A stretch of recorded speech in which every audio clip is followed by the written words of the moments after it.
It is Locked On NBA Game Night for the night of Tuesday, September 16th. On today's show, what if Kawhi Leonard's contract gets voided by the NBA? We'll talk about a crazy scenario that could upend the league.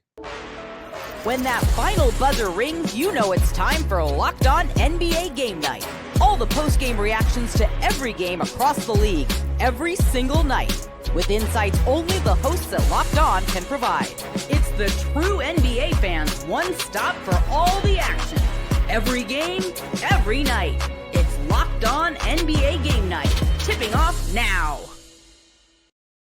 All right, everybody, welcome to Locked On NBA Game Night. Wes Goldberg here with Tony East. However, you might be tuning in on YouTube or on your favorite podcast app. Thanks so much for making Locked On NBA your first listen every day. We have a jam-packed show for you today. We pin the Timberwolves against the Grizzlies and ask if we're buying Luka's transformation. But first, Tony, I want to talk about this story from The Athletic's John Hollinger, who lays out this wild hypothetical scenario in which Kawhi's contract is voided by the NBA as punishment for potential cap circumvention. The details are all in that story. I encourage people to go ahead and read it. But the idea is that the NBA does have the ability. Adam Silver, the commissioner, has the ability, has the scope within his powers to just outright void Kawhi's contract, thus making him a free agent.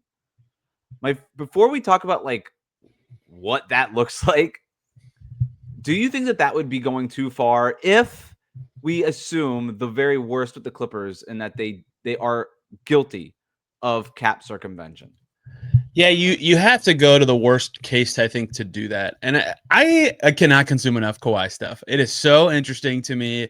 There's so many interesting takes and layers and documents and people. And like every time I hear a new point, I'm like, oh yeah, that's a good point. And then I like switch my stance and then I hear it. I'm like, oh yeah, like I'm such a sucker right now. And that's why when you say assume the worst, that's important, because if they find any sort of thing that's like, yep, in writing, confirmed cap circumvention, yeah, they probably should void his contract, right? Because the assumption could be very easily made that he would not be with the Clippers or that he would have signed a different contract with a different team. And people keep getting the timeline wrong of when he did not sign a max, regardless of that's importance.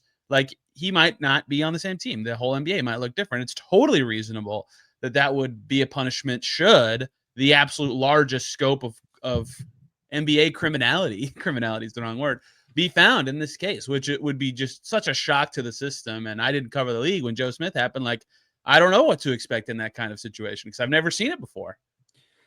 So there's a couple of things here. I am on record as saying I don't think that there is a punishment that would go too far. If the NBA finds that they circumvented the cap and cheated the rest of the league out of basically playing by the rules, if they went so far and beyond promising Kawhi nearly $50 million in extra money in order to bring him to the Clippers, that to me goes against all of the integrity of the league. And this isn't even like a clutching pearls type thing. Like this is literally, you don't want your consumers thinking that all of this is fake. Agreed. And if you're Adam Silver, you have a responsibility to be like, this is super rare. This is not something that happens everywhere all the time. And these guys just got caught. This is a extreme example, something of what like we've never seen or at least haven't seen in almost 30 years in regards to the Joe Smith situation. And it deserves this sort of punishment because it is that outlandish. It is this extraordinary. And so again, I'm on record as saying you could take away all the draft picks. Take the next 50 years of draft picks away. You could take away the team from Steve Ballmer. I don't think anything. The league is more important than Steve Ballmer's ownership, than the new arena, than whatever the Clippers means to that fan base. I'm sorry, but it's true. Like the league has to protect its integrity. I say all of that because to say this, like if they find, I've heard it kind of hypothesized, oh, maybe they could go a little bit, maybe they won't go as harsh as the Joe Smith stuff because, Joe Smith, they found a piece of paper in a drawer that said they are going to circumvent the cap this way, or they're going to do it this way. I think if they punish the Clippers at all, they've already said they broke the rules. They circumvented the cap. Either you did it or you didn't. You didn't kind of circumvent the cap, or you like, that's why I never understand like, oh, they should go lighter. Like maybe the Clippers don't deserve as much of no, you either did it or you didn't. This is very black and white. Right. And if you circumvented the cap, then I'll go back to what I said. Any punishment is fair to me. I think you could go and John Hollinger did a good job of laying out like the lengths to which the NBA can go, right? Like there are some guidelines there. He laid them all out there. One of which is just waive Kawhi's contract outright. You're kicked off the team essentially. This doesn't count anymore. And there's a lot of gray area in that. You get the Players Association involved and all that stuff. But let's just jump right to the hypothetical, Tony. Let's say that they do. Let's say that they say, you know what? You circumvented the cap. We're going to punish you to the extent of our abilities. And Kawhi, sorry, buddy, your contract null and void. Congrats, you're a free agent now. What would be the craziest thing that would happen then? Because Kawhi Leonard is still a good basketball player when he's on the court. And if he's a free agent, he has the right to sign anywhere. Like, what would be the craziest scenario at that point, Tony? Okay, I have a couple. I have not thought too hard about this before, like until we just came with this topic earlier. Oh, okay. So the thing that would matter a lot to me is the timing, because like let's say this happens like November 10th, they void his contract. In theory, he could sign with, say, the Nets and get a decently sized contract and still be traded this season to a different team, right? Could the Nets be like, sweet, we just get free value out of this guy? You know, could teams be like, interesting?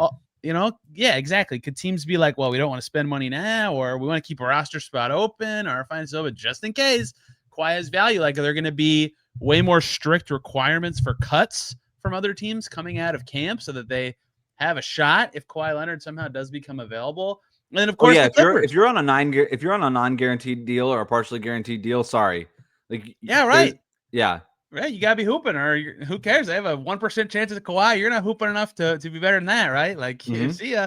And then there'd be like, does Kawhi actually get paid the $50 million still or not? I would assume no, but you know that would, I think, affect his appetite of taking a minimum versus taking. Let me stop you there, because let's say he doesn't get the $28 million. I would assume he does not. Whatever. Yeah, let's just sorry, that's part of the punishment. You don't get all this money that you were illegally promised. I love that Nets scenario. Because if we know anything about Kawhi, he'd be like, no, I'll take all of the money possible. Thank you, Brooklyn. And the Nets are like, sick. And then him and Haywood Highsmith would be out of there by the trade deadline. Together, yeah. I love that as a combo. Oh, a win-win. Yeah, see, like they're the team that's the most happy about all this because they're the only one who can offer more in the mid-level. And then the other part of this that is the most interesting to me, what happens to Clippers?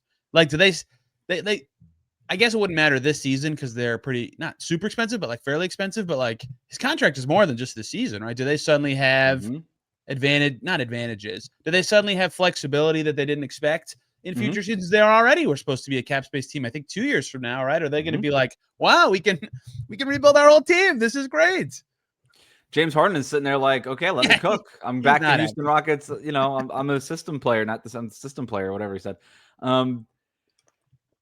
I wanted, so I came up with a couple of teams that, without looking too far in the future, right? Because then you are opening up like a whole can of worms, and my brain cannot comprehend that level of worms being open. But in terms of just, let's just say he signed a minimum contract, like whatever the contract, any team, right? The first team that jumped to mind was Boston. Could he just walk into the Jason Tatum role? And really reopen it wouldn't reopen the Celtics championship window per se, but let's say it happened right now, before the Warriors figured out what they were doing with Kuminga. Let's say Kawhi signed with Boston. Would Horford do a 180 and just say, you know what? I'll just re-sign with Boston. It's been real at Golden State. I appreciate the promise. Like they have Anthony Simons. They have Derek White, Kawhi, Jaylen Brown. You put Horford in there. Maybe they can make another move if they think, okay, now we got Kawhi. Our window's a little bit different. We shedded a bunch of money. We can kind of do this now. Kawhi on a minimum is we're still not dealing with a ton of luxury tax issues. That was the first team that jumped to mind because we went from wide open East to maybe perhaps Boston being right back at the top of the conference. I immediately went to the top of the East as well with Cleveland, who doesn't even have wings, and Max Strus is hurt. Like, are they all of a sudden just nasty with a lineup of 5 recent all-stars starting for them? The Knicks actually can't afford him because of the second apron. They'd be funny to like trying to trade away another player to get Kawhi Leonard on their team. And then the other group that I instantly went to is this, like, of course, if you went to OKC to ring chase, nobody's going to, like, we'd all get it. It would suck, but like, we'd all get it. But like the teams just below them. I would hate that.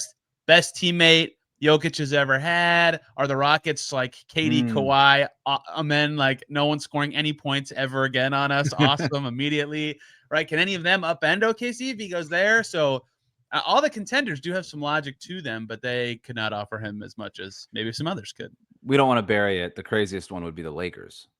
No, he keeps the same house. Stays in LA. He loves Los Angeles. He was supposed to go to the Lakers. Maybe he would be on the Lakers if not for this cap circumvention. It was all part of the plan, Wes. Yes, they knew. All part of the plan. And he's like, yeah, I wanted the extra $28 million in stock options that John Corrales reported on, but I also hope that the company would go under and I would never get those stock options. And every time you've been talking, I've been pulling up the Hollinger story to read it. The most interesting part of this is the potential that they keep a cap charge on the Clippers books without him, including the amount of the contract he signed with aspiration. That would be that Kawhi is kicked off the team, but they have a $50 million cap hold on the books for the next 2 years. Is again, no punishment can go too far. If they like Clippers fans can hate me. I'm like, move the team to Seattle. I really don't care. This is why this rule exists. Like if another team did it, everybody would have been like, "What if Ballmer did this?" Well, it doesn't. You don't have to imagine. Right. Like it is the guy, allegedly. Yeah, right. Who's better, the Timberwolves or the Grizzlies? NBA versus is next. Today's episode of Locked On NBA Game Night is brought to you by Monarch Money. Most people can't name all of their financial accounts or even what they're worth, whether it's 401ks, properties, or investments. And when you don't have the full picture, you can end up leaving money on the table. That's why there's Monarch Money. It's an all-in-one personal finance tool that brings your entire financial life together in one clean, easy-to-use interface on your laptop or on your phone. Monarch is built for people with busy lives. If you put off organizing your finances, Monarch is for you. Monarch does the heavy lifting for you. You can link all of your accounts in minutes, see clear data visuals, get smart categorization and spending, and finally feel in control of your money without ever touching a spreadsheet. Maximizing investments, increasing your savings rate, easily reviewing finances with your partner and or your financial advisor makes it is easy with Monarch Money. Keep a clear view of your financial health, just like you would like your physical health, going to the doctor, measuring your weight, measuring your calories, all these things. It's just as important to keep in touch and to measure your financial health. So don't let financial opportunities slip through the cracks. Use the code LOCKEDONNBA at monarchmoney.com in your browser for half off your first year. That's 50% off your first year at monarchmoney.com with the code LOCKEDONNBA. Thanks again for making Locked On NBA Game Night every game, every night your first listen. The best way to support this show is to subscribe on YouTube and on your podcast app. Make sure you are subscribed now so you're not missing Locked On NBA Game Night when the season begins. This, Tony, is NBA versus, when we pin two teams against each other and ask which team is better. And we're going to do it by asking the following four categories. Which team has the best player? Which team has the best co-star? Which team has the best depth? And which team has the best coach? We've got two Western Conference teams. We got the Minnesota Timberwolves and the Memphis Grizzlies. Let's start with best player, Tony. Okay, this will take 4 seconds. Anthony Edwards is a top 5 to 8 player in the league. No one on the Grizzlies is a top 5 to 8 player in the league. We now have Locked On NBA voting to back this up. Very easy. Look at you, number 6, Anthony Edwards. I believe John Morant and Jaren were both in the 20s.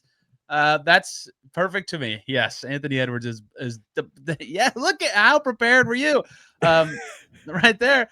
Yes, easy peasy. Ant's the best player. Yep, Anthony Edwards is the best player. There was a time. When was that Grizzlies Warriors series? That 3 years ago? Where you could argue Memphis was the second best team in the league that year. You could, yeah, and you could definitely like John Morant was the next face of the league, and he was, and then John Morant did his thing, right, with the pulling the gun on the social media videos and the whatever, and the injuries and blah blah blah. Anthony Edwards just came in and like stole his spot. And John Morant was the next great young guard, exciting, explosive, TV ratings, shoe deal, all of it. And then everything happened with Ja. And then Ant just came on and just was like, oh, there's this open spot over here for next great young American guard. I'll take that. Thank you very much. And he's just moved in. He moved into that room and he hasn't left. No, and he'll have it for a while because there's two like really interesting mechanics with Ant, like in his popularity or like narrative spot, I guess. Like he keeps getting better every year. He's like much better than the year before. So I'm very curious what the next year of Ant looks like and where that lands him in terms of league rankings. But the thing is, making the conference finals 2 years in a row is like a huge deal, especially for Minnesota. Yes. And he did that. Once he got there, he got mollywopped by a foreign star both times. Luka and Shea just destroyed him. So it's like he kind of just fades out of the spotlight very quickly when he gets there. So that's where he's like just off of being like obvious household name star. Where he's already basically there. But like you get what I'm saying, where he'd be like, is this a top 5 player? Like everywhere. As much as we like Anthony Edwards, we don't put him close to that tier with the Sheas, Lukas, Giannis's, Jokic's. Like he's not even close to that yet. Even if he's in our top 10, literally as close as you can get to that. He's 6, right? And you got Steph at 5, and then you have the international 4 kind of topping off the chart there. My other question, and it kind of leads us into our next question here, is best co-star. Are we sure Ja Morant is even the best player on his own team? Or should he be I considered, would not say so. Right? Jaren Jackson Jr., according to Locked On NBA Network, Jaren Jackson Jr. ranks ahead of Ja Morant. Now, when they're both healthy, I don't think there's any question who the better player is, but availability is a very important ability, and Jaren Jackson tends to have more of that than Ja Morant. Yes. So either way, best co-star, are we doing Jaren Jackson Jr. versus, is it Julius Randle in Minnesota? I think it is. Maybe you can argue for Gobert or McDaniels or somebody else. I would go Randle. I'd probably make the case for Rudy, but it's so close. I don't. And they're not going to win this, right? Like an individual one game, yes, Ja's probably better than Jaren, but like the total package you typically get in a season, Jaren provides you more as a team, and I'm fine with him being higher on our rankings list. And he's from Indianapolis, so shout out to Jaren Jackson for that. But regardless, they're both so good that the co-star is whichever one of them you put second. They are better than Julius Randle or Rudy Gobert or Jaden McDaniels or rapidly ascending Terrence Shannon or whoever you pick from the Timberwolves. That's a good point. So Memphis takes this category. So it's tied 1-1. Best depth. There were once upon a time the Grizzlies were considered the deepest team in the league. I'm not sure that's the case anymore, especially after the Desmond Bane trade. Yeah, I still think I'm going to pick them after Alexander Walker left, just because someone in Minnesota's rotation is going to be like very unproven this year, and I don't know that that's going to be the case in Memphis. But it's very easy to imagine a world where Dillingham is good or Terrence Shannon is really good or both of them are good or really good. And then the answer might be Minnesota because they've done well to draft 2 guys. They did a good job realizing the apron rules were going to hit them hard and getting the cheap contracts in early, but they need them to be good. Memphis has a lot of like, maybe not quite as good as Minnesota depth players, but they have a lot of them, right? And that's kind of what keeps them afloat through all their injuries. They have a lot of good players. So I slightly tip Memphis here, although obviously losing Bane changes things. But Nick Alexander-Walker also is a big part of this. So I'm going Minnesota here because I just think Minnesota, like once you get past the top 2 guys, I feel a lot better about 3 through 8 in Minnesota than I do in Memphis, particularly after they moved Bane, right? Like, yeah. So, Morant, you like Morant, you obviously like Jaren Jackson Jr. Zach Edey might be unavailable to start the season. I'm not sure how much that factors into our big picture conversation here, but it is something. Everybody loves Santi Aldama, right? They brought him back. They have Scottie Pippen Jr. They signed Cole Anthony. They traded Cole Anthony. But wait, is Cole Anthony there? No, Cole Anthony's on the Bucks. He's he's down on the Bucks. Sorry, yeah, I'm looking at the transaction chart here. They have KCP. I don't know. There's guys I like a Vince Williams and a Jalen Wells and guys like that on the roster, but like I kind of start running out of names pretty quick. Whereas in Minnesota, I'm like, okay, I like Jaden McDaniels. I still like Mike Conley, despite the fact that he's aging. Dante DiVincenzo still hanging out there. I really like Terrence Shannon. I really like Jalen Clark as a defensive guy for them. They still have Naz Reid, who's technically a depth piece, even though he's like a 6th man of the year perennial guy. I don't know. I think it's kind of easily Minnesota. Memphis has had so much turnover, to your point about their transaction tree, that I think I would like to remind people listening who's on the Grizzlies and why I am picking their depth. New to the team this year, KCP fits a need that they have. Ty Jerome's going to cook on that team and be given a million chances. Brandon Clark is back. off their bench. Jock Landale's replacing Jay Huff for them. John Conchar from Indiana, so of course he's good. Zach Edey is good. Cam Spencer, they love. They just paid him money. Scottie Pippen Jr., Jalen Wells is on this team. G.G. Jackson is on this team. They just have a lot of guys. It's a lot of guys who you're like 10 to 15 minutes, I'm good. If these guys have to play 28, 32 minutes, That I'm is the starting to problem. get very few of them are like outside of big Jalen unit. Wells. I'm like, I don't I want love Jalen Wells. Absolutely. I don't want Cam Spencer playing or Pat Spencer, I agree with whichever one they have. I don't want one of those guys. I don't want either of them playing 32 But minutes. the difference is the guys that I'm like, I don't want you at huge minutes on Memphis. I've at least seen them do well in small roles. Yep. Whereas the guys I have questions in Minnesota, I'm like, I've literally never, like, very rarely seen you have to do it. So which way are we going to lean with this? I slightly tip Memphis, but we could call this a wash and just make the coach the tiebreaker because we're both going to have the same answer. Congratulations to the Minnesota Timberwolves. Chris Finch, I just haven't seen you coach, man. We'll see. We have a little bit, and it wasn't great. That's true. And okay. assuming that it should be better, assuming that it should be better with a training camp and all these things, and they've obviously felt good enough to fire what we all thought was a good coach in Taylor Jenkins.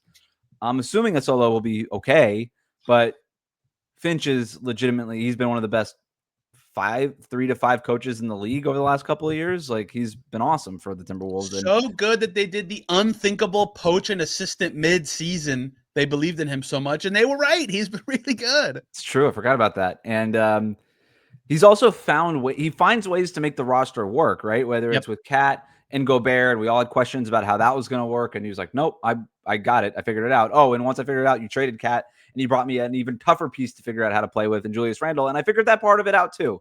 So just keep throwing new pieces at me, and I'll keep figuring it out. That's my impression of Chris Finch. Luka has a new look, but are we buying it? Plus, the Nets make another curious roster addition. Talk about that next. Today's episode of Locked On NBA Game Night is brought to you by 5 Hour Energy. Caffeine just got a flavor upgrade. 5 Hour Energy shots deliver tasty caffeine in 17 bold flavors. Each 2-ounce shot packs the caffeine of a premium 12-ounce cup of coffee, plus B vitamins and nutrients with 0 sugar and 0 crashes. What I love most is how portable they are. Big taste, tiny shot. You can taste it anywhere and get that boost when you need it. I throw these in my bag for when I'm working late at the arena, or maybe a boost before a midday workout. I love how fast it kicks in and that it's sugar-free, so I don't have to worry about crashing later in the day. Enough with boring, flavorless caffeine. It's time to give your caffeine a flavor upgrade with 5 Hour Energy shots. Get the favorites you love, or be bold and try something new in store and online at www.5hourenergy.com or Amazon today. It is time to wrap up our Tuesday night episode the way we do every week. It's time, Tony, for buy or sell. The Athletic reported that the Warriors, Lakers, and Clippers have sent similar signals that they want to retain cap space to try to sign Giannis or Jokic in 2027. Buy or sell their chances. We've heard this one a lot for Giannis especially. Maybe their big market appeal will help. I still, with these Euro guys, until we see one of the Euro studs actually leave a team or like choose to do so, I will say that no, it's not a good plan. It's not going to work.